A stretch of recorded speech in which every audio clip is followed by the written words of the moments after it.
I am the God that healeth thee. I am the Lord your healer. Hallelujah. Oh, hallelujah. Yes, Lord, we give you glory. We give you praise. We give you honor. Hallelujah. Hallelujah. Lord, thank you once again for this wonderful day, O God. Thank you once again that we are here gathered in your church, praising you, worshiping you. Lord, lahat na itinaas namin ng mga awitin sa inyo ngayong araw na ito. Lord, nawa kayo po yung nalugod, kayo yung napuri namin, nataas, natanghal, O Diyos. Hallelujah. Salamat po sa buhay na patuloy yung pinagkakaloob sa amin. Sa aming kalakasan, sa aming physical na katawan, Lord, patuloy na naming magamit ito para luwalhatiin ka, para purihin ka. At sa araw na ito, aming Ama, araw na ito ng Friday kung saan muli nandito kami upang patuloy na magpuri, patuloy na magpasalamat, sumamba sa inyo. I-declare yung inyong kadakilaan, i-declare yung inyong katapatan sa buhay namin, Lord. Hallelujah. Bless each everyone, O God, Lord. Hallelujah.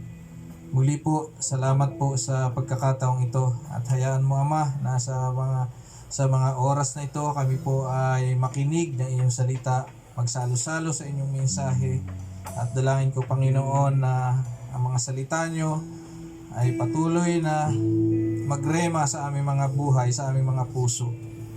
Lord, patuloy na patatagin, palakasin muli ang aming pananampalataya at muli kami ay katagpuin, katugunin sa lahat ng aming mga pangangailangan. Ano man po ito sa araw na ito, kalakasang espiritual, katugunan sa mga problema, o maging daan upang kami ay makakilala sa inyo. Lord, let your word accomplish your purpose sa araw pong ito. Maraming salamat po muli.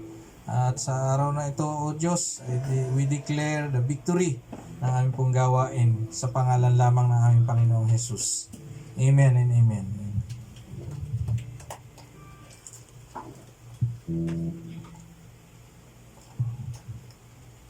Amen. So, purihin po ang Diyos. Isang magandang umaga sa inyo, mga kapatid. Amen.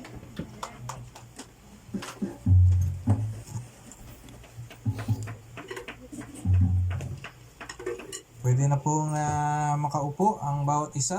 Konting social distancing. 1 meter. 1 meter. 21 pala eh. Gawin natin 24 lang para hindi po masyadong malamig.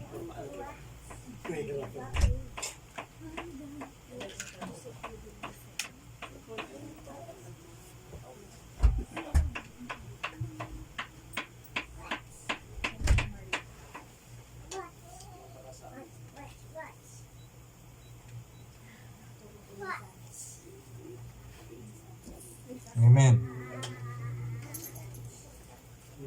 So isa pong muling magandang araw, magandang tanghali sa bawat isa. Higit sa lahat po sa ating Diyos na buhay. Amen. Tayo po ay nasa unang Friday na muli ng buwan, October.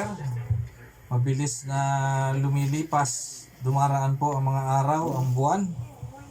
Last quarter na tayo ng year 2020. Amen. So, nawa po ay sa pagtatapos po sa last quarter na ito ay patuloy nating maranasan ang masaganang biyaya at pagpapala ng ating Diyos. Amen? Kumusta po kayo, mga kapatid? Amen? So, ang mensahe po ng Diyos sa araw pong ito ay tumutukoy po sa kanyang mga pangako. Sa panahon po ngayon kung saan tayo ay nakakaranas ng mga ganitong pandemic, very tough. So, during this season ay dapat tayo ay mayroong mga katotohanan na mapapanghawakan. Kung ano ba, kung paano natin sasabay, kung paano tayo sasabay, kung paano tayo pagtatagumpayan ang mga kaganapan na nangyayari po sa ating paligid. At sa araw pong ito ay we will talk about the promises of God. In the Bible, there are, sabi ng mga Bible scholars, mayroong mga almost thousands, more than thousands promises na nakasulat po. But sa araw pong ito, hindi natin pag-uusapan yung 1,000 pangako ng Diyos. 10 lang yung ating pag-uusapan. These are 10 promises from God which every Christian should claim. Amen. Sa panahon ngayon, kailangan meron tayong mga katotohanan sa mga pangako ng Diyos, salita ng Diyos na ating dapat ay alam natin. Hindi lang basta alam, kundi kiniklaim natin, pinanghahawakan natin. So, we will talk about the 10 promises kung matapos natin. So, kung 6 lang, edi ituloy natin yung 4 next week, ano? So,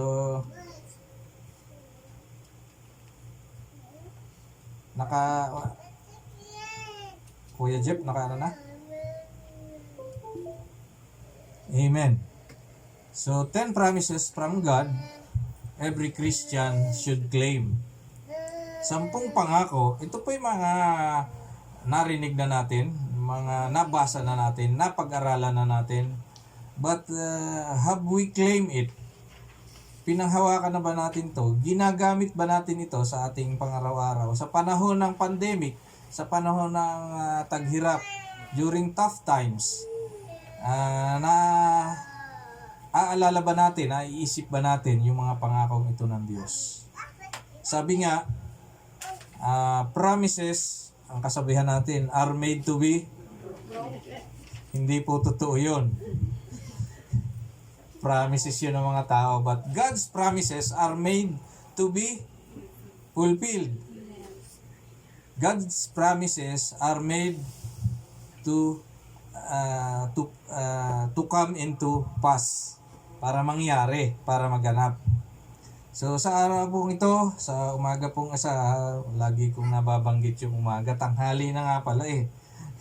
So, 10 pangako ng Diyos na dapat po nating panghawakan. Marami pong pangako ang Diyos sa Bible, thousands, sabi nga ng mga Bible scholars, hundreds, thousands. But these 10 promises, if we have this, we can get through during these tough times. Sa araw-araw, sa bawat panahon, bawat pagkakataon, mapapanghawakan namin ito. At simulan na po natin kasi baka hindi natin matapos yung 10. So, unang-una, yung promise of blessing. Totoo po yun. God wants to promise to bless our life in so many ways. Amen? And the promise to bless our life is in so many verses in the Bible. One verse or one chapter in the Bible which we can read. The promise of blessing is in Psalm chapter 1 verses 1 to 3. Sabi po dyan sa verse 1, Blessed is the one who does not walk in the step of the wicked or stand in the way of that sinners take, or sit in the company of mockers. Pinagpala daw ang tao na hindi lumalakad or hindi nakikisama sa mga masasama or doon lang pa nakatayo sa daanan ng mga makasalanan or nakikisalamuha sa mga mapang-alipusta. So pinagpala ang mga tao daw ganon sa verse 2. But whose delight is in the law of the Lord, and who meditates on His law day and night. Nagagalak, natutuwa sa ano yung law of the Lord? Ano yon? Yung Bible, yung salita ng Diyos, Word of God. Yun daw ang laging kinagagalak at laging nagbubulay-bulay sa salita ng Diyos araw at gabi. So nagagalak, ibig sabihin po niyan, tayo ay pag nakarinig tayo ng may Bible study, talagang Bible study na, kailangan on time ako. Pag mayroong pag-aaral ng salita ng Diyos, very interested lagi tayo. Kailan kaya ako makakasama doon? Gusto ko sumama doon.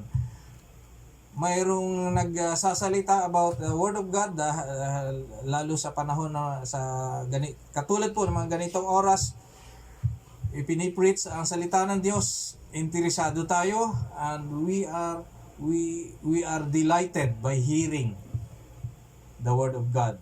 And not only we hear, not only we delight, but we meditate. Ibig sabihin po, pinagbubulay-bulayan natin. Lagi ba nating iniisip? Lagi ba nating tinitingnan yung sarili natin doon kumparado sa salita ng Diyos? That person is like a tree planted by streams of water, which yields its fruit in season and whose leaf does not wither. Whatever they do, prospers. Ang tao daw yun ay katulad ng isang puno na nakatanim sa gitna ng batisan, namumunga sa kapanahunan, at ang mga dahon ay hindi basta nalalanta.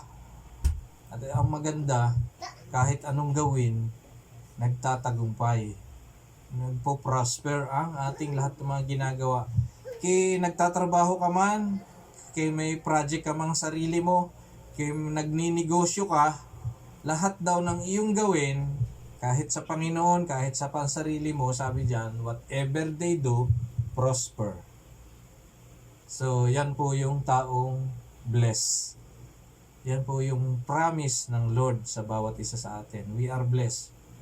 Whenever we do something and it prospers, we are blessed. Amen? Blessed tayo nun. So, ang sabi dyan, who does not walk, hindi lumalakad sa daan o sa hakbang ng mga masasama o nakikisalamuha sa mga mapang-alipusta. So, the promise of blessing, number 1. Next, the promise of peace. Sometimes life is very overwhelming, very chaotic, very troubled. And it's very hard to have peace when you are experiencing those things. But it is a promise of God. No matter what, ano man ang kalagayan ng mundo, ano man ang kalagayan ng ating kapaligiran, yan po ay ipinangako ng ating Diyos. Isaiah 23 says, verse 26, verse 3 says, "You will keep in perfect peace those whose minds are steadfast because they trust in you." Sabi po dyan, perfect peace. Saan kaya natin makukuha yung perfect peace? Sa Diyos lang, hindi po ba? Siya lang ang nakako niyan eh. Whose mind are steadfast. Yung daw ang mga kaisipan ay hindi natitinag, matatag. Because they trust in you. Yung mga nagtitiwala sa Diyos. So ang ating mga pananampalataya hindi natitinag, matatag. Nandun ang tiwala natin sa Kanya. We will experience perfect peace. John 14:27, "Peace I live with you. My peace I give to you." Ang Panginoong Hesus na po dyan ang nangungusap. Iiwanan na niya ang kapayapaan at ibibigay niya sa atin ang kapayapaan. San pa tayo? Naghahanap tayo kuminsan ng payapang buhay. Kay Kristo na tayo, sa Panginoong Hesus na tayo. Kasi He promises. He promised. Not as the world gives, do I give you. Let not your heart be troubled, neither let it be afraid. Huwag maguguluhan, huwag matatakot, sapagkat pag ikaw ay walang takot, walang kaguluhan sa iyong isip, ikaw ay at peace. You have the perfect peace of God. So, yung kapayapaan po natin, pinangako yan sa atin ng Diyos. Hindi minsan tayo makakatulog, nahihirapan, ang daming iniisip, naguguluhan. But claim, Lord, you have promised me peace. Give me perfect peace. Basahin nyo yung Isaiah 26:3, ipag-pray nyo, and you will get the perfect peace. Amen? Next is the promise of forgiveness. Amen? Pinangako ng Diyos po na tayo ay patawarin. Alam na alam po natin yan. So, when we feel, sometimes we feel that we have gone too far, that we have done the worst thing, we have done so many things, so many sins, a big sin. Sometimes ganun yung nararamdaman that sometimes we feel that God cannot forgive us. So, 1 John 1:9, yun lang po yung ating verse dyan. If we confess our sins, He is faithful and just and will forgive us of our sins and purify us from all our unrighteousness. So, memory verse lang po, 1 John 1:9. So, hindi na natin dapat tayo magkaroon ng whenever we have sometimes parang ang laki yata na nagawa kong kasalanan sa Diyos, ang dami na. So, God promises forgiveness. Not only He will forgive us, sabi pa niyan daw sa pangalawa, sabi niya, and purify us. Gagawin tayong, ano yung purify? Puro. Dalisay, walang halo, walang bahid. Imagine po mga kapatid, kaya palang gawin tayo ng Diyos na ganun. The fact na tayo ay galing, ang dumi-dumi natin, ang daming sumagi sa ating kaisipang madidumi, ang laki ng kasalanan natin. But He promises, not only He will forgive, He will also purify us from all unrighteousness. And that is the very encouraging promise of God that we can claim. Forgiveness, at the same time, the purification. Promise of reaping and sowing. Alam natin yan. Pagtatanim at pag-aani sa Tagalog. Kapag ikaw ay nagtanim, siyempre ikaw ay mag-aani. Subalit yung iba gusto lang mag-ani kahit hindi nagtatanim. Amen? Yung kapitbahay natin, kumisan gusto mag-anihin yung ating tanim. Diba? Kumisan. Doon sa probinsya, ganun eh. Amen? Kasi sa probinsya, ano lang eh. Wala namang okay lang. Kumisan, makikiraan lang eh. Hihingi ng talbos ng kamote, dahon ng malunggay, mga kung ano-ano lang ang tinanim. Yung iba hindi na nagsasabi. Amen. Amen. But it is a promise, mga kapatid. So, Galatians chapter 6 verse 7, do not be deceived. Huwag daw tayong madadaya. Hindi natin, God cannot be mocked. A man reaps what he sows. Kung ano daw ang itinanim ng isang tao, ay kanyang aanihin. Hindi po tumutukoy yan sa mga pananim na halaman at puno. Tumutukoy po yan sa anong sabi po dyan? Sa verse 8. Whoever sows to please their flesh, from the flesh will reap destructions. Whoever sows to please the Spirit, from Spirit will reap eternal life. So, sowing in the flesh, sowing in the Spirit.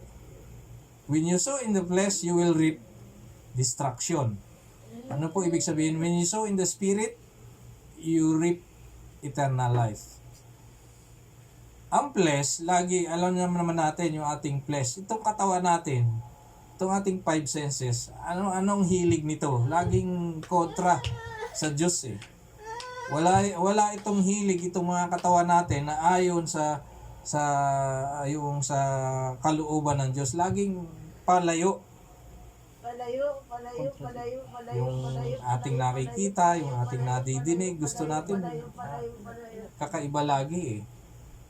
And from the flesh will reap destruction. It will give us destruction. Ibig sabihin kapahamakan. When we sow in the flesh. Let us not be weary in doing good, for at the proper time we will reap a harvest if we do not give up. So Apostle Paul is encouraging us to do good. So he gave an example to sow. Para magtanim is an act of doing good. Yung gumawa daw tayo mga mabuti. At sabi niya, at the proper time, we will reap a harvest. Sa takdang panahon, may mag-aani tayo. Sabi niya sa uli, therefore as we have the opportunity, let us do good to all the people, especially to those who belongs to the family of believers. So, an example po nga po dyan, paggawa ng mabuti, do good to all the people, especially mentioned po yung mga kapatid, yung mga nasa family of believers, mga kapatiran, sisters, brothers. When we do good, of course, we inuuna natin in the interest of our brethren. We see to it na sino bang may kailangan, sino pang dapat, mga kapatid na dapat tulungan before we go to other people. Of course, included din po dyan, sabi niya, opportunity to do good to all the people. Kasi it's an act of sowing. Anything that you do good, anything that you do to the brothers, to the sisters, to the brethren, it's an act of sowing. And in the proper time, you will harvest. Aanihin po natin yan. So, nagtanim ka ng, halimbawa, tumulong ka, nangangailangan, in the proper time, time will come that you will also need help from others and you will reap it. Nagtanim ka naman ng ano yung mga flesh, ano yung mga lumalabas sa katawan. Yung lust of the flesh, yung lust of the eyes, ito yung mga kasalanan natin eh. Anything na nanggagaling sa yung outcome ng ating outburst ng ating emotion, these are flesh. Yung bawa, sama ng loob. Nagtanim ka ng sama ng loob, ano nga anihin mo? Sama din ng loob.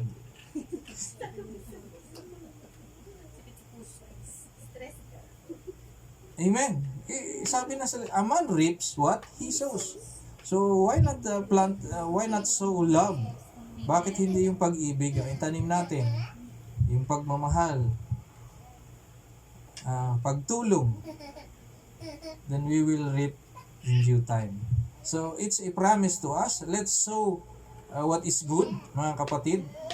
Let's sow in the spirit. Then we will reap at the proper time. Number 5, promise of intimacy. What is intimacy? Intimate.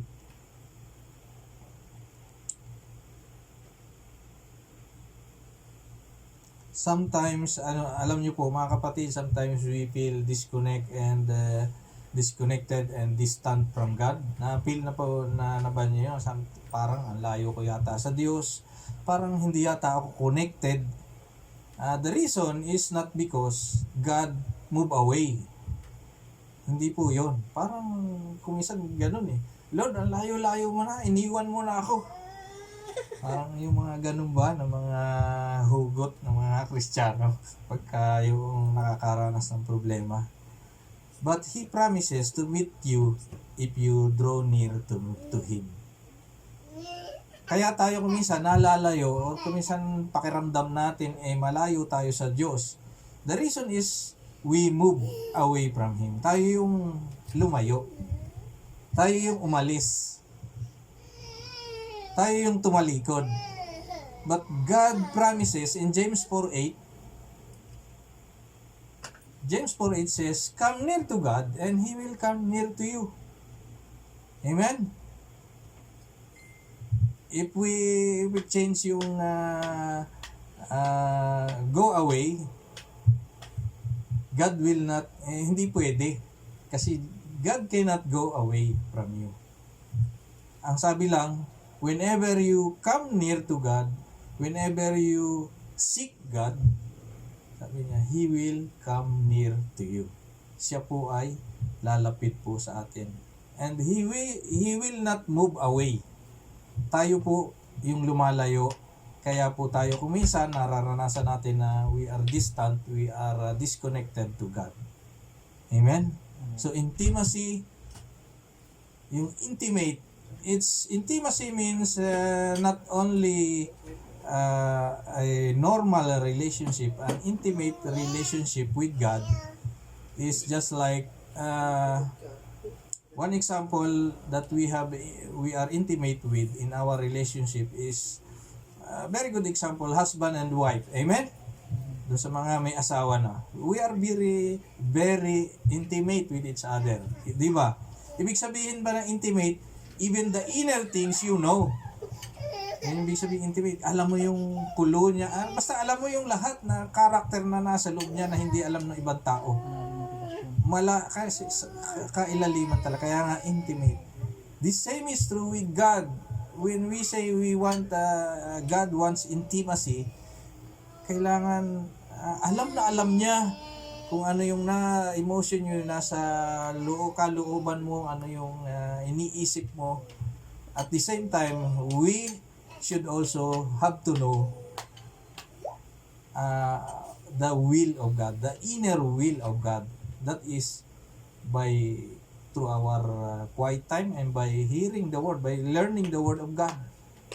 Mararanasan po, matututunan natin, malalaman natin. We will come to know the will of God, yung talagang kalooban ng Diyos. Kung ano talaga yung nais niya. And if that happens, God becomes intimate to us. Yung pagiging, alam nyo, kaya nga sinasabi natin kuminsan na God first, kailangan ang Lord ang nauna. If we are intimate with our wife, if we are intimate with our husband, God wants His relationship to be more intimate, mas intimate pa doon sa relasyon natin sa ating mga asawa. Ganun po ang Diyos. So, it's a promise. If we draw near, we could become intimate with God, He will be intimate with us also. Promise of justice. It's also a promise. Sometimes we feel maltreated, mistreated. At sometimes naisip natin na parang there's injustice happening to us. Amen? At work, sa company, parang hindi yata ang tawag dun, parang mas favorite yata nung aking bisor or nung aking manager itong kasama kong to. Parang may sa bahay man, di ba? Nararanasan din natin yan yung maltreatment, mistreatment. Parang maltreated tayo, mistreated tayo. Hindi tayo nabibigyan ng parang tamang pansin. Or kaya nga ang sabi dyan, justice. There's injustice na nararanasan tayo.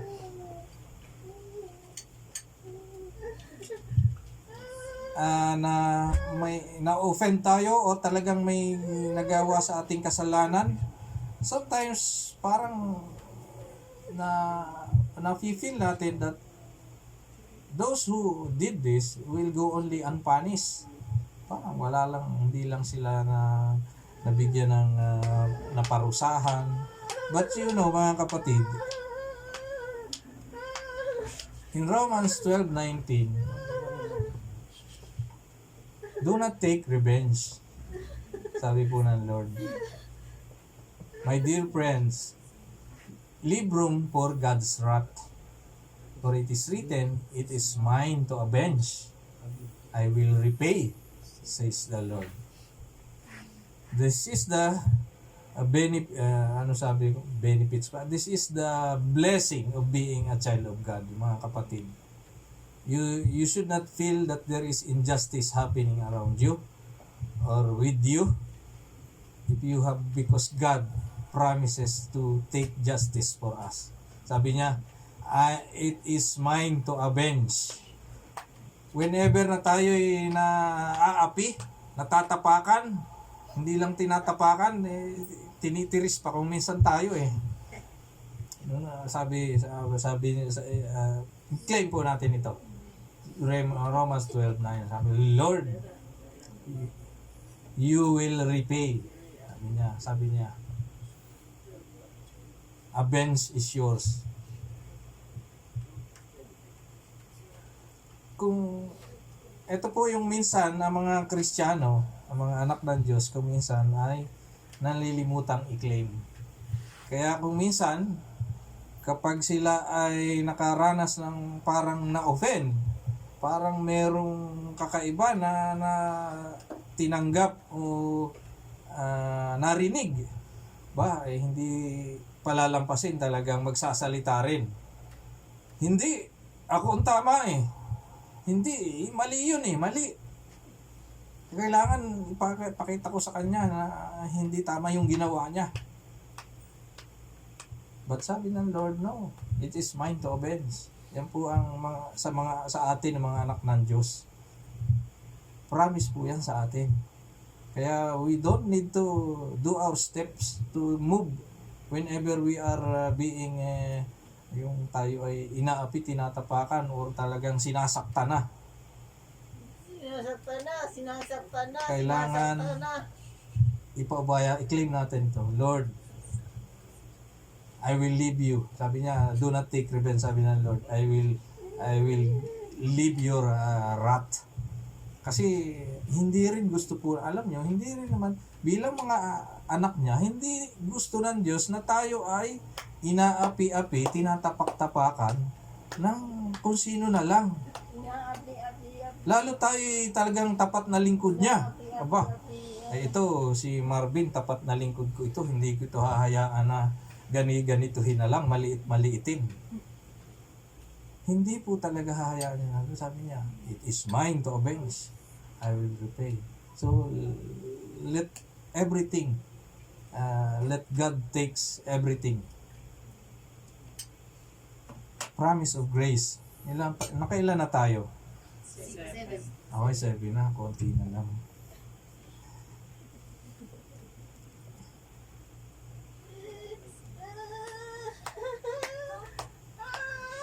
Grace or yung biyaya. Ito naman, kuminsan tayo ay nakakaranas na sometimes we feel that we have inadequate for something, and we don't have something to take it to complete God's assignment. This is when it comes to assignment of God, ministry of God na na-assign sa atin. Kuminsan tayo na-assign, in-assign kayo ni Pastor, Brad, ikaw ang head niyan, ikaw muna andyan. Sometimes we are very, yung atubili, at sabi, para namang si Pastor naman, para namang hindi ko kaya Parang ganun ba? Kasi parang iniisip natin, kulang tayo sa kaalaman, kulang tayo sa experience. But it is a promise. And 2 Corinthians 12:9, He said to me, my grace is sufficient for you, for my power is made perfect in weaknesses. Pag tayo daw ay nagki-claim, nagsasabi ng ating mga kahinaan, sabi ng Lord, my power will be made perfect in your weakness. Amen? Amen. By His grace, samantala sa pamamagitan ng kanyang biyaya, sa pamamagitan ng kanyang mga pagpapala, tayo ay mapapagtagumpayan na we can do everything na kahit ano man ang i-assign sa atin ng Lord. Pahayuhin ka sa ganitong lugar, parang hindi ko kaya yatang humayo naman doon, ang magulo doon ang tao, hindi pa ako sanay. Weak ka kasi sasabihin mo, weak, mahina akong mag-memorize, mahina akong na mga verses. Hindi ako magaling magsalita, mahina lang ang boses ko. Pero praise God po. God, dun magaling po ang Diyos. Kung saan tayo mahina, dun tayo ginagawang magaling. Natandaan ko, mayroon kaming kapatiran dun sa Riyadh. Tinatawanan siya ng mga kapatid nung bago, nung una. Kasi kung magsalita po siya, parang bumubulong lang. Gumagano'n. Kahit yung kausapin mo ng normal na ganyan, ang hina-hina talaga ng boses ng kapatid. Pero itong kapatid pong ito, very faithful siya, masipag, naging deacon siya, naging head ng transport. Ina-assign na siya mag-exhort ng word during prayer meeting, during exhortation. At natutuwa kami, nagugulat na lang kami pag siya nag-i-exhort. Sumisigaw siya, ang lakas ng boses. Praise God. Pero siya, pag yung normal lang, ang hina-hina talaga ng boses. Doon talaga, ibig sabihin pinakikita ng Diyos yung kanyang biyaya. Yung kanyang kung paano niya, sabi niya, ginagawa yung sabi niya, he made His grace sufficient enough. And His power is made perfect. Amen? So, grace, biyaya, sa lahat ng ginagawa natin mga kapatid, sa pagtayo ko dito, tumatayo lang ako sa biyaya ng Lord. Amen? Alam niyo po ba yun? Na ako ay, nung hindi pa ako nakakakilala sa Panginoon, nasabi ng mga, ako daw ay suplado. Kasi bakit? Kasi hindi ako pala imik. May numbered, mabibilang yung aking mga salita. Iimik ako, tatanungin, sasagot, oo. Pag hindi lang, hindi. Wala nang mga mga paliwanag. Parang doon, siguro napapansin naman yun, when I speak, talagang medyo hindi ko yung dire-diretso kung minsan eh. Pero it is the grace of God why I can preach for 1 hour, more than 1 hour, na hindi ako nauubusan ng sinasabi ko at sinasalita. Dati, pag kinausap ako, talagang ayaw ko. Kahit doon sa mga sa school noon, di ba, natandaan ko doon sa yung subject yun, you need to preach, magagawa ka ng yun sa pagtatalumpati. Public speaking ba yun? Naku, halos nangupya na lang yata ako kaya ako'y nakapasa. Kasi ayaw ko talaga yung magkukwento, magsasalita. But pagdating po sa salita ng Diyos ngayon, praise God, pag tuturo ng salita ng Diyos, talagang hindi ako nauubusan ng words. Amen? So it is a grace, biyaya lang po ito ng Diyos. Doon ako mahina kaya doon niya pinapakita yung kalakasan niya, yung kapangyarihan niya. So whenever I speak for 1 hour, kahit ako'y bilang yung mga salita, it is consider it mga kapatid, it is the power of God manifesting. Amen? Amen. It is God who is speaking to you. He is only using me. Amen? Narinig nyo, si pastor pala isuplado. Basta pala sa tayo. Amen. Promise of provision. Ang sabi natin, God is Jehovah Jireh. God who supplies everything.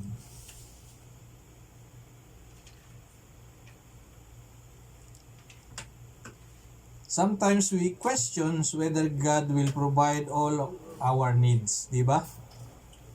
Ang dami-dami nating kailangan kasi lalo ngayon maraming babayaran, maraming gagastusin, maraming bibilhin, pero kulang ang kinikita, ang tagal na no work, no pay. Yung iba nawalan ng trabaho, parang yung ibang mga Kristiyano sabi niya, paano ko kaya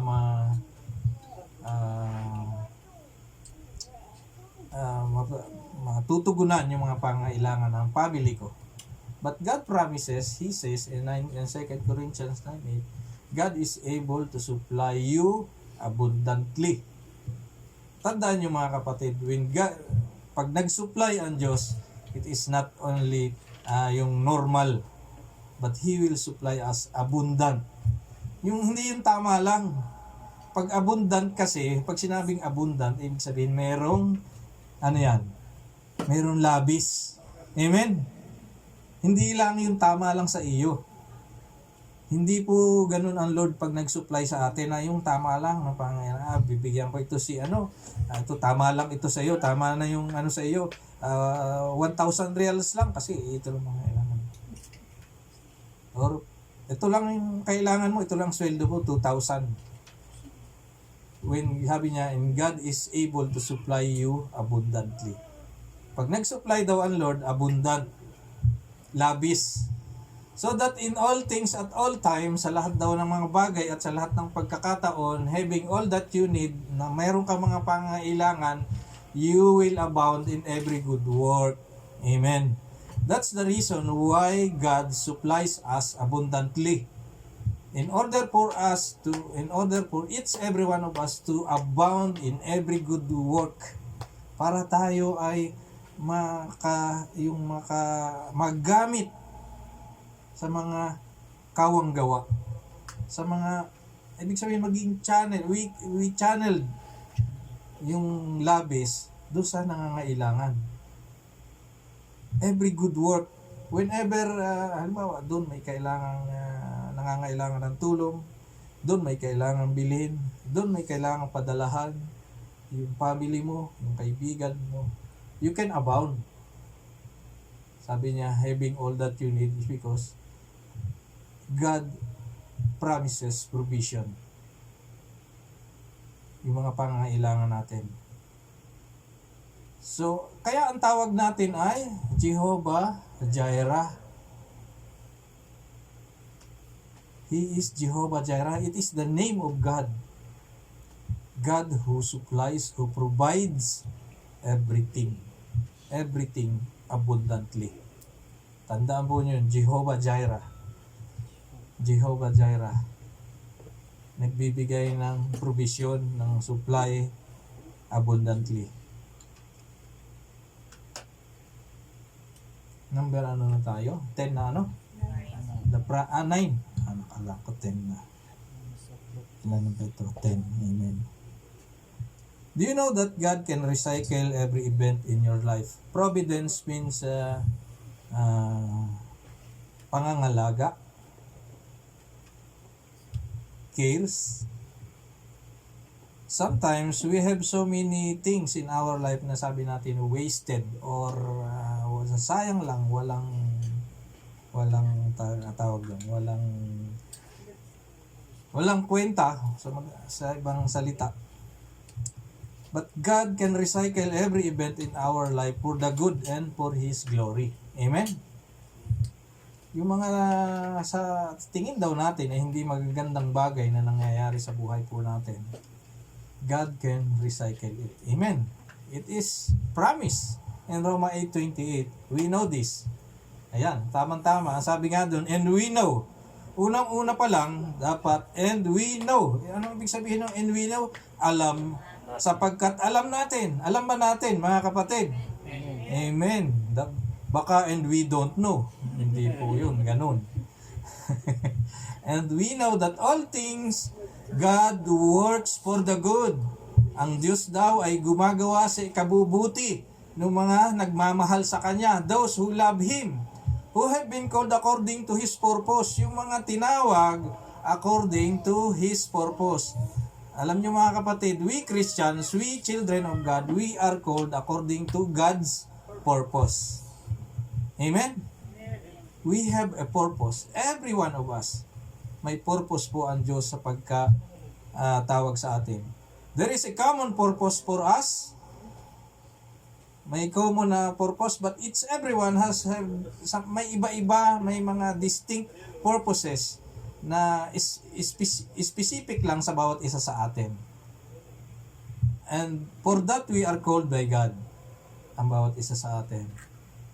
At sabi dyan po sa pangako ng Diyos, ano man daw yung mga alam daw natin, lahat ng bagay kung ang Diyos ay gumagawa sa ikabubuti. Ibig sabihin, masama man ang nangyayari sa atin, masama man ang nararanasan natin ngayon, but in the end, may purpose po ang Lord na mabuti. For our own good, especially when God is disciplining us. Sometimes we need also discipline. Amen, amen mga kapatid. Kailangan din minsan ng disiplina natin. Dinidisiplina din tayo ng Diyos. And when that time comes, kung minsan nasasabi natin na parang pangit, hindi yata maganda. Kasi kailangan makita dun, siguro ito, disiplina sa atin ng Panginoon. Later, we will come to know that maganda pala ang nangyari sa buhay mo. Masasabi mo na lang, buti na lang nangyari ito sa akin sa buhay ko. Buti na lang ganito pala ang kalalabasan. Maganda pala. Kasi yan po ang pangako ng Diyos. Whether bad or good, God works for the good. God uses it for the good of its everyone. Para sa ikabubuti po natin. And that is to accomplish and to fulfill His purpose for His good, for our good, and for His glory. Amen? So that is a promise of providence. Amen. Amen. Amen. Number 10 na tayo. It's the promise of presence. Yung presensya ng Diyos ay ipinangako po yan sa atin. But sometimes we feel alone. Parang nag-iisa tayo. Parang kahit yung tayo lang talaga sa kwarto. At sometimes we feel na no one understands. Minsan, di ba, kung minsan pag tayo may mga pinagdaraanan, ay siguro si kapatid, may pinagdaraanan, laging nakakulong sa kwarto, laging nag-iisa. At pag may ganon, kung minsan ikaw talaga nagkukulong, and even you think na parang inabandon ka na ng Lord. Parang iniwan ka na. But His presence is always there, mga kapatid. He will never abandon you. It's always there, ang kanya pong presensya. In Isaiah 43, verse 1, nalimutan natin yung sa promise of providence. Sabi niya, cast all your anxiety on Him because He cares for you. But now, this is what the Lord says. He who created you, Jacob, He who formed you, Israel, do not fear, for I have redeemed you, I have summoned you by name, you are mine. Sabi ng Lord. Ito, when you pass through the waters, I will be with you. When you pass through the rivers, they will not sweep over you. When you walk through the fire, you will not be burned, the flames will not set you ablaze. Ibig sabihin, kahit saan ka daw dumaan, anuman ang pagdaanan mo sa buhay, rocky road, smooth road, or yung cliff, yung valley, parang nasa ilalim ng mga paglakad mo, parang malalim, madilim yung nilalakaran mo. Sabi ng Lord, I will be with you. Sabi niya, you are mine. I will be with you. Kahit ano daw pagdaanan niya natin.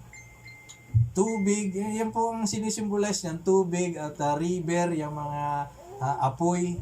Mga problema po yan, pagsubok na pwede nating mapagdaanan. Kabiguan. Anong tawag sa kabiguan sa English? Failure. Magkaroon tayo ng failure. Or yung broken-heartedness. Mga heartache. Yun. Ano ba yung broken-hearted na sawi palad? Or namatayan. Kasama po yan. kasama po yan sa pinagdadaanan na ating mapagdaan. May testimony po ako dyan. So God, He will never forsake us. It's a promise. He will never leave us. His presence, sabi na, I will be with you. Ibig sabihin, kasama. His presence will always be there. Sabi ng ating Panginoon. And that, naranasan ko po yan mga kapatid. Nung yung presensya ng Lord na talagang parang sa sarili ko ay talagang hindi ko makita na may mga parang wala lang, parang empty. Para lang nasa empty or tawag vacuum container lang ako. Parang naranasan ko. Wala. But God is true to His promises. Sabi niya naranasan ko po yan nung pong si Ate Precious po ay kuhanin ng Lord. So pasisya na po kayo mga kapatid. Medyo kung ako'y maging emotional, but I have to this is a testimony po how the presence of God ay naranasan ko noong mga time na yun. Unexpected po talaga by that time na hindi ko pa akalain na sa mga time na yun ay kukuhanin na ng Lord si Ate Precious. At siyempre ang reaction po natin mabigla tayo, hindi unknowingly or hindi ko talaga nun expect pa. At sabi ko nga, Lord, very untimely. So nangyari po yun, alam naman natin nangyari yun, naganap at during this pandemic. At wala akong magawa. May gusto akong gawin, may gusto akong pero wala po tayong magawa. Very limited at talagang ng mga time na yon ay wala tayo talagang mahirap talagang kumilos even po doon yung mga tao sa Pilipinas. Sa madaling sabi po, ganun po talaga ang nangyari kay Ate Precious. Napabayaan po talaga siya sa ospital. Dapat siya ay sinalina ng dugo, pero 3 days na hindi siya sinasalinan. Ano pa rin nga yun sa akin noong mga unang araw na yun na talagang may galit po talaga na namuo sa aking dibdib. At sabi ko sa Panginoon, sabi ko noon, pag uwi ko, isusuko yung mga ospital na yung nag-reject at saka yung doktor na nag-handle sa kanya do sa public government hospital. Kasi sabi ko, may hindi tama. Which is kung titingnan talaga natin, talagang there is a maltreatment or hindi mishandling. Dapat talaga nasalinan siya ng dugo. But nung makausap ko po yung doktor, ang dami-daming reason sa akin na sabi ko, hindi ko na but dito po sa mga panahon ito, nung time na yon, talagang sabi ko nga, parang nasa vacuum ako, empty. There are so many messages through Messenger, through Facebook, message of condolences, sympathy, na ko yon, but hindi po naging enough mga kapatid yun dun po sa time na yun na naramdaman ko yun. Hindi po naging enough yun. Sa inyong mga kapatid, sa mga kamag-anak ko sa Pilipinas, sa lahat ng party dito sa Saudi Arabia, sa Riyadh dito, ang dami yung mga messages sa akin, message of condolence, but hindi ko po naging enough para mawala sa akin yung parang emptiness na naranasan ko po noon. But God is very faithful mga kapatid. And sabi niya sa Mateo, blessed is the one who mourn, for he shall be comforted. Naranasan ko, kinumfort po ako ng Lord. And then nag-pray ako nung talagang parang empty na. Sabi ko, Lord, help me. Sabi ko, Lord, hindi ko kaya. Sabi ko. Nung time na yon, sabi ng Lord, naalala ko. Sabi niya, in the presence of the Lord, there is a fullness of joy. At naramdaman ko talaga doon yung presence ng God. And that joy enough to overcome po yung grieve na naranasan ko po ng time na yon. Na alam nyo yun na ilang araw na alam nyo na itinaon pa po yung time na yun na yung first day ng 24 hours curfew. At yung company namin ay talagang nag-close at wala lahat kaming pasok. So first day po yun, talagang gusto ko nung pumasok pero kailangan nun may permit from sa police bago ka lang makalabas. So that time po, talagang gusto kong lumabas. Di naman pwede. Gusto kong pumunta sa mga kapatid pero hindi, wala, curfew. Gusto kong pumasok, sabi ko at least kung nasa company ako, nasa work, kahit paano ay merong kasama ako. Pero nandun lang ako sa room, mag-isa. That time, may isa nang nakatira po dun sa kasama ko dun sa flat ko. But nandun din lang siya, hindi naman So talagang mag-isa lang. But nung doon ko naranasan talaga po yung presence ng God. That yung fullness of joy na yon na ipinangako ng Lord sa atin. Yun po yung kaya na-overcome yung grieving ko for almost. Kasi nung magkapasok na po kami, after 2 weeks pa, nagkapasok kami ng 1 week nung April. From April, basta yung last week ng April, nagkapasok kami. After that, 1 month na naman kami na lockdown po yung industrial area. From May 1 to May 30, wala kami nung pasok. Sa kwarto lang. So, yun po yung naranasan ko na, but during those days talaga, if the presence of God is not there, if He did not promise comfort, na pinanghawakan ko po, hindi ko po mararanasan yun. I don't know, hindi ko alam kung paano ko ma-overcome yung naranasan kong yun. So this is a promise of the God, yung presence niya. We should never feel alone. Kailangan hindi natin dapat nararamdaman na tayo nag-iisa. Ang Diyos po, nandyan palagi tayo. Ano man ang dinaraanan natin. Maaring sa mga pagsubok, sa mga problema, hindi na natin nagiging kadamay kuminsan kaagad yung kuminsan doon tayo nakasandig sa ating mga kaibigan, mga kasama sa bahay, kamag-anak. But at times, dumarating na hindi rin sila pwedeng dumamay Nung time na yon, yung mga kamag-anak ko sa Pilipinas, yung mga kamag-anak ni Ate Precious, hindi rin makadamay But God and Lord at all times, nandyan po siya. Hindi po niya tayo iiwanan. Kahit sa pinakamadilim, pinakamahirap na pagsubok na daan. Yung iba kasi, kaibigan lang pagka hindi ka namumroblema. Pero pag malaki na yung pinagdadaanan mo, wala akong magagawa dyan. Ganun. Pero ang Lord, He can always be with you. Amen? So, promises of God na dapat po nating, as a Christians, we should claim. Amen? A promise of His presence, His providence, His provision,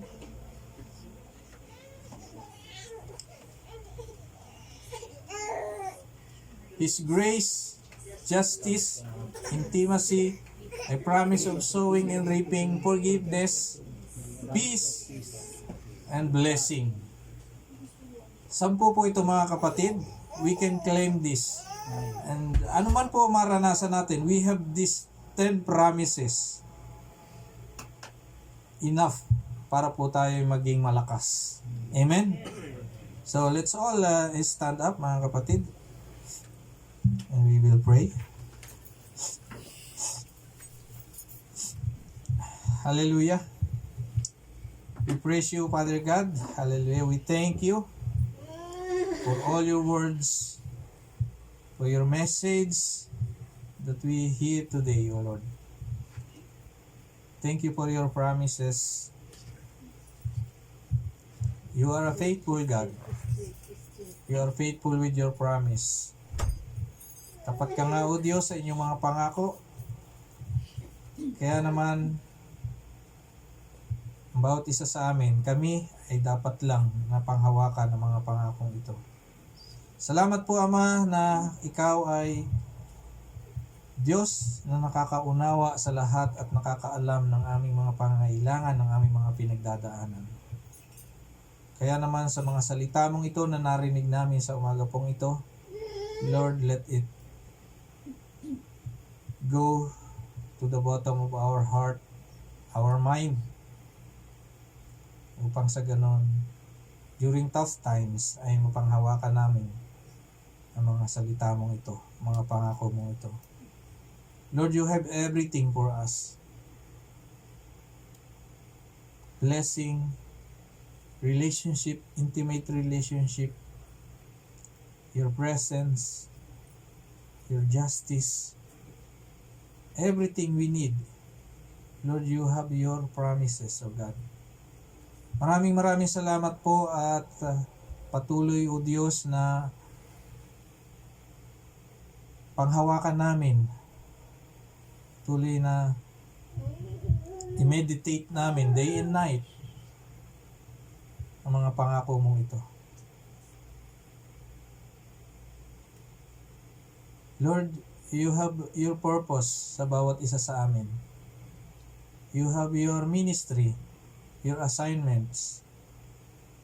And we know, O Lord, that we can accomplish this. We can fulfill all of this. We can excel in our ministry, and even in your purpose in our life, we can accomplish it by your grace, by your promised grace and blessing to each every one of us. Salamat po, Ama, na mga pangako mo tunay nga ay laging nandyan, sapat upang magbigay kalakasan sa bawat isa sa amin. Sapat upang maging katatagan namin during tough times. Maraming salamat po, Ama. Thank you for the Holy Spirit. Siyang nagpaunawa, gumabay sa amin as we hear your words. And even we acknowledge your presence. You are here now, O God. Lord, you are speaking. You are the one who spoke to us. Kaya naman, Ama, Lord, we will hear. Salamat po sa mga buhay ng mga kapatid na nakibahagi, nakinig sa araw pong ito. Maging mga kapatid na nanonood at manonood pa ng mensahe pong ito. Nawa, patuloy namin i-claim ang mga pangakong ito. Siyang patuloy na magpapatatag sa amin, siyang patuloy na magbibigay sa amin kalakasan upang pagtagumpayan namin bawat pagsubok, bawat problema na nararanasan namin sa aming buhay. Maging sa aming mga purpose or ministry, assignment na itinalaga mo po sa amin, Lord, alam namin, ano man yung kahinaan namin, Lord, nandyan po ang inyong biyaya upang kami maging malakas, upang matapos namin, upang mapagtagumpayan namin lahat ng mga assignment at mga ministry na pinagkaloob niyo nga po sa amin. Maraming salamat po, Ama, sa araw na ito.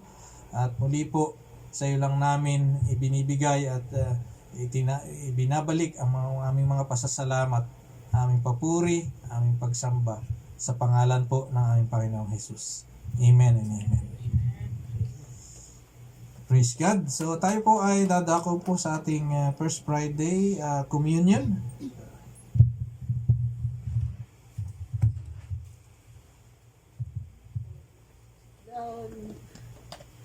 Sit down, si Carolina. Sit down. Pwede po muna tayong maupo. Purihin po ang Panginoon at salamat po. Napakarami po ng mga promises ng ating Diyos. Mahigit po palang 1,000 yon. So natunghayan po natin ng mga 10 promises sa hapong ito na ibinahagi ng ating pastor na si Kuya Floro. At isa man lang ng mga promises na ito ay maranasan po natin. At ang mga promises po ng Panginoon ay hindi po nagmamaliw, kundi po ay ito'y tinutupad po niya. Tayo po'y magpa-participate ngayon sa banal na hapunan.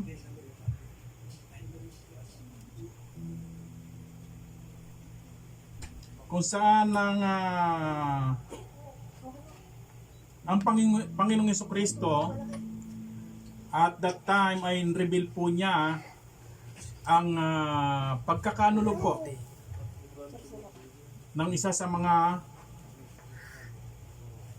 12 niyang apostoles. Hayaan po niyong basahin ko po ito sa matatagpuan po natin sa Mark chapter 14 verse 17 to 21. Ang sabi po niya dito, kinagabihan, dumating si Jesus na kasama ang 12. Habang sila'y kumakain, sinabi ni Jesus, tandaan ninyo ito, isa sa inyo na kasalo ko ngayon ay magkakanulo sa akin. Nalungkot ang mga alagad at ang bawat isa ay nagtanong sa kanya, hindi ako iyon, di po ba, Panginoon? Sumagot siya, isa siya sa inyong 12 na kasabay ko sa pagsawsaw ng tinapay na sa mangkok. Papanaw ang anak ng tao ayon sa nasusulat tungkol sa kanya, subalit kahabag-habag ang taong magkakanulo sa kanya. Mabuti pa sa taong iyon ang hindi na siya ipinanganak. Mahirap po pala pag pinagkanulo po natin ng Panginoon po. Mas mabuti pang hindi na tayo pinanganak kung ipagkakanulo natin ng Panginoon. Tayo po'y dadako sa banal na hapunan at bago po tayo mag-participate ay inimbitahan po ang bawat isa na tumayo at tayo po'y manalangin at magpalinis sa Panginoon. Tayo po'y manalangin. Amang Diyos na makapangyarihan sa lahat, maraming salamat po. Maging sa mga salita na aming narinig ngayon ay maraming salamat po Panginoon sa paggamit nyo sa aming pastor at nawa Panginoon ang mga narinig nyo naming mga promises ay tumimo sa aming mga puso at ito po Panginoon ay aasahan po namin na ito'y magaganap sa buhay po namin at kami magtitiwala na ito po'y gagawin niyo po Panginoon.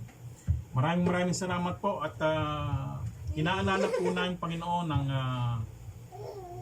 ang Pasko o Diyos kung saan ay naganap ang huling apunan Panginoon. Idinadalangin po namin ang bawat sa amin at kami dumalapit sa inyo upang maging karapat-dapat po kami na magpartake ng banal na hapunan ng Panginoon. Dinadalangin po namin at lumalapit sa inyo na siyasatin po nyo ang aming mga puso. Patawarin po nyo ang Panginoon sa lahat ng aming mga nagawang pagkakasala. Mga namatawi sa aming mga labi, may kinilos ng aming mga katawan Panginoon. Mga nakita ng aming mga mata. Mga ginawang hindi naging kalugod-lugod sa inyo Panginoon. Ang dalangin po namin ay patawarin po nyo ang Panginoon. Tunay nga po o Diyos, ang sabi nyo, kung isisuwalat po namin at aaminin namin ang lahat ng aming mga kasalanan ito, ay napakabuti po nyo Panginoon, kami inyong patatawarin o Diyos. Kaya kiniklaim po namin ang kapatawaran ito at gayon din po Panginoon, dinadalangin po namin ang bawat instrument Panginoon na gagamitin nyo tulad po Panginoon ng katas ng ubas na sumisimbolo po Panginoon sa dugo ninyo o Diyos na tumigis Panginoon sa krus ng Kalbaryo na siyang naging dahilan, Panginoon, upang kami maligtas. At gayon din po, Panginoon, ng tinapay na sumisimbolo sa inyong katawan na naranasan po nyo ang hirap, Panginoon, na hindi dapat nyo maranasan. Ito'y nang dahil sa aming mga kasalanan. Maraming salamat po, Panginoon, sa kabutihan po niyo, O Diyos, nang dahil sa ginawa niyo ito, kami narito at kami po ligtas, Panginoon. Maraming salamat po, O Diyos. Tunay nga po ang lahat ng pasalamat, papuri ay tanging sa inyo lamang. In Jesus' name we pray. Amen.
Ayon po kay Apostol Pablo, ang sabi po, sapagkat ito ang turo na tinanggap ko mula sa Panginoon. At ipinigay ko naman sa inyo noong gabing siya'y ipagkanulo, ang Panginoong Hesus ay dumampot ng tinapay. Itaas po natin ang mga tinapay. Nagpasalamat at pinagpira-piraso iyon at sinabi ito ang kaaking katawan na inihandog para sa inyo, gawin ninyo ito bilang pag-aalala sa akin. Sabay-sabay po natin kainin.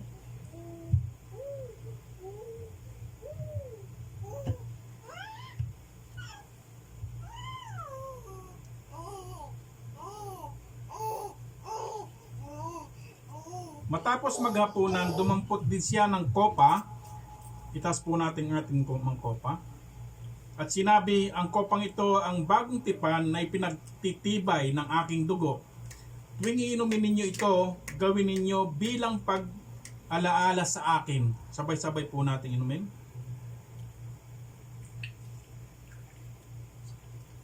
Sabi po, sapagkat tuwing kakain kayo ng tinapay na ito at iinom sa kopang ito, ipinahayag ninyo ang kamatayan ng Panginoon hanggang sa kanyang muling pagparito. Tayo po'y manalangin. Palakpakan po natin ang Panginoon. Salamat po Panginoon sa pagkakataong ito na patuloy mo kaming binibigyan ng karapatan na magampanan po Panginoon ang huling apunan at makipag-participate po kami Panginoon. Maraming salamat po o Diyos. Tunay nga po napadakilan nyo, napakabait po nyo Panginoon. Nang dahil dito Panginoon, kaya kung bakit narito kami o Diyos at kiniklaim po namin ang kaligtasan na nanggagaling sa inyo. Naging malaya po kami Panginoon, naging malaya kami nang dahil dito Panginoon. Malaya kami Panginoon. Purihin ka o Diyos, purihin ka. Kaya ang lahat ng pasalamat papuri ay tanging sa inyo lamang. In Jesus' name we pray. Amen.